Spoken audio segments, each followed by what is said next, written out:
વધતા જતા મેડિક્લેમના પ્રીમિયમનું સોલ્યુશન શું? આ એક પ્રશ્ન છે. નમસ્કાર મિત્રો, હું હસમુખ પટેલ અમદાવાદથી. મેડિક્લેમનું પ્રીમિયમ દર 5 વર્ષે વધતું જાય છે. અગર આપ આ વિડીયોને પૂરું ધ્યાનથી સાંભળી લેશો તો એનું સોલ્યુશન તમને ચોક્કસ મળશે.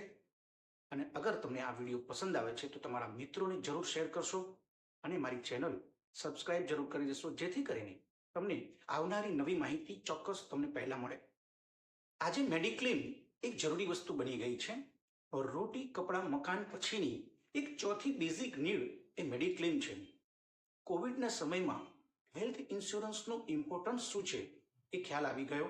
જેમની પાસે મેડિક્લેમ ન હતો એમને લઈ લીધો, જેમની પાસે હતો એને વધારીને લીધો.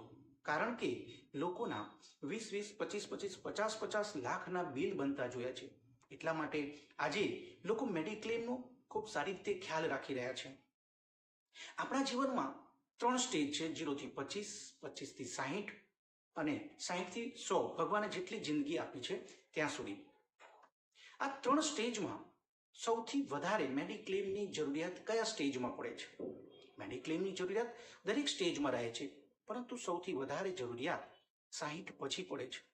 કારણ કે 0 થી 25માં અગર કોઈ પ્રોબ્લેમ આવે છે તો એનું ધ્યાન આપણા મમ્મી પપ્પા રાખે છે. 25 થી 60માં મેડિક્લેમ કોઈ કારણસર નથી તમારી પાસે તો તમારી ઇન્કમ હોય છે, અથવા તો આપણે કોઈની હેલ્પ લઈ શકીએ છીએ. પરંતુ 60 થી આગળ મેડિક્લેમની સૌથી વધારે જરૂરિયાત પડે છે, કારણ કે અહીંયા આપણી ઇન્કમ બંધ થઈ જાય છે અને આ ઉંમરમાં કોઈ સપોર્ટ કરવા માંગતું નથી. એક સર્વેમાં ખબર પડી કે લોકો 60 પછી મેડિક્લેમ ચાલુ રાખતા નથી. અને એ સ્ટેજમાં કે જ્યાં સૌથી વધારે જરૂર પડતી હોય છે. મેડિક્લેમ બંધ કરવાના 2 કારણો. સૌથી પહેલું, આ સ્ટેજમાં પોતાની ઇન્કમ બંધ થઈ જાય છે. અને બીજું કારણ છે કે મેડિક્લેમનું પ્રીમિયમ મલ્ટિપલમાં વધે છે. ખાલી વધતું નથી, મલ્ટિપલમાં વધે છે. આ 2 કારણથી લોકો મેડિક્લેમ પ્રીમિયમ ભરવાનું બંધ કરી દે છે. જે લોકોની પેન્શન આવે છે એ લોકો તો કમસે કમ ભરવા જોઈએ. આ લોકો પણ મેડિક્લેમનું પ્રીમિયમ ભરતા નથી, કારણ કે સપોઝ કે આ લોકોને 25 થી 30,000 રૂપિયા પેન્શન આવી રહ્યું છે અને હસબન્ડ વાઈફનું 1 લાખ રૂપિયાનું પ્રીમિયમ ભરવાનું આવશે, તો એમને એવું લાગે છે કે મારું 3 થી 4 મહિનાનું પેન્શન જે છે આ મેડિક્લેમનું પ્રીમિયમ ભરવામાં ચાલી જાય છે. એના માટે એ લોકો પ્રીમિયમ ભરવાનું ટાળી દે છે, બંધ કરી દે છે. કમસે કમ નેક્સ્ટ જનરેશન જે છે એમના બાળકો એ તો ભરવા જોઈએ, એ પણ નથી ભરતા, કારણ કે મેડિક્લેમનું પ્રીમિયમ ખૂબ વધારે છે.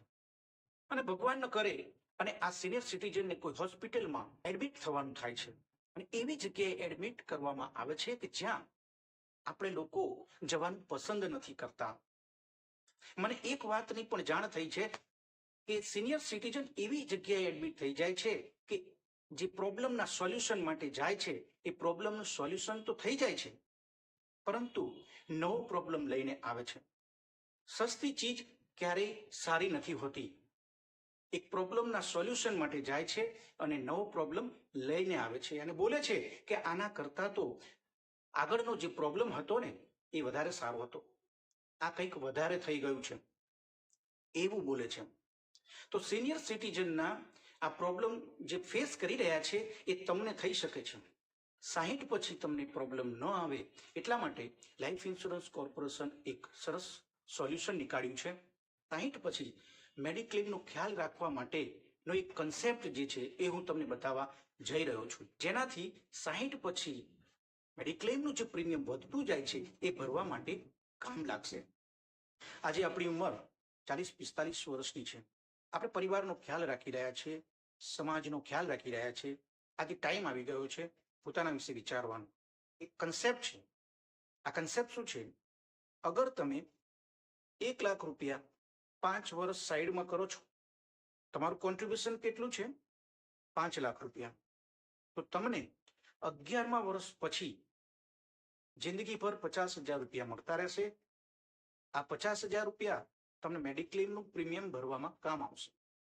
પૂરું નહીં ભરી શકાય, કારણ કે મેડિક્લેમનું પ્રીમિયમ કમસે કમ 1 લાખ રૂપિયા જશે.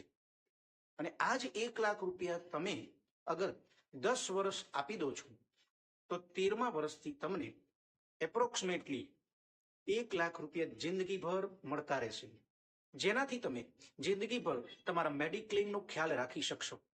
આ 1 લાખ રૂપિયા તમે 16 વર્ષ તમે આપી દો છો તો 19મા વર્ષથી તમને 1,50,000 રૂપિયા જિંદગીભર મળતા રહેશે, જેનાથી તમે મેડિક્લેમનો ખ્યાલ રાખી શકશો અને એવી કેટલીક વસ્તુઓ જે છે જે તમારે કરવી જ પડશે એનો પણ તમે ખ્યાલ રાખી શકશો. આ બેસ્ટ કન્સેપ્ટ છે. જેમના 60 વર્ષ થઈ ગયા છે એમના માટે કશું નથી કરી શકતા, પરંતુ જેમની ઉંમર 60 નથી થઈ, જેમની ઉંમર 40 વર્ષ 45 વર્ષ છે અથવા તો 60 વર્ષ સુધી હજુ નથી પહોંચ્યા, એક ગેપ છે, એમના માટે આ બેસ્ટ કન્સેપ્ટ છે. એક એક્ઝામ્પલથી સમજીએ. તમે આ કન્સેપ્ટ લઈ લીધો, તમે 1 લાખ રૂપિયા 10 વર્ષ સુધી આપો છો. તમારું કોન્ટ્રીબ્યુશન કેટલું છે? 10 લાખ રૂપિયાનું. તો તમને 13મા વર્ષથી 1 લાખ રૂપિયા જિંદગીભર મળતા રહેશે. પરંતુ તમારા મિત્ર છે એમને નથી લીધું અને એમને 15 વર્ષ 20 વર્ષ પછી 1 લાખ રૂપિયાની જરૂર પડે છે, તો એમને 1 કરોડનું ભંડોળ જોઈશે. 1 કરોડનું કોર્પસ હશે તો કરી શકશે. કારણ કે 20 વર્ષ પહેલા 14% ઇન્ટરેસ્ટ રેટ હતો ભારતમાં અને જે આજે 6% ઇન્ટરેસ્ટ રેટ રહી ગયો છે. માની લો કે 15 વર્ષ 20 વર્ષ પછી ભારતમાં ઇન્ટરેસ્ટ રેટ 1% થઈ ગયો, 1% ઇન્ટરેસ્ટ રેટ છે, તો 1 લાખ રૂપિયા માટે 1 કરોડનું કોર્પસ જોઈશે. 1 કરોડનું ભંડોળ છે તો તમે 1 લાખ રૂપિયા મેળવી શકશો, જે તમે આજે 10 લાખમાં મેળવી શકો છો. આની ડિટેલમાં સમજ જોઈએ છે. મારી એજ પ્રમાણે એક્ઝેક્ટલી તમારે કેટલું સેવિંગ કરવું પડશે એની જાણકારી માટે તમે નીચે આપેલા નંબર પર કોન્ટેક્ટ કરી શકો છો અને 60 ઉંમર પછી મેડિક્લેમના પ્રીમિયમનો ખ્યાલ રાખી શકો છો. Thank you very much.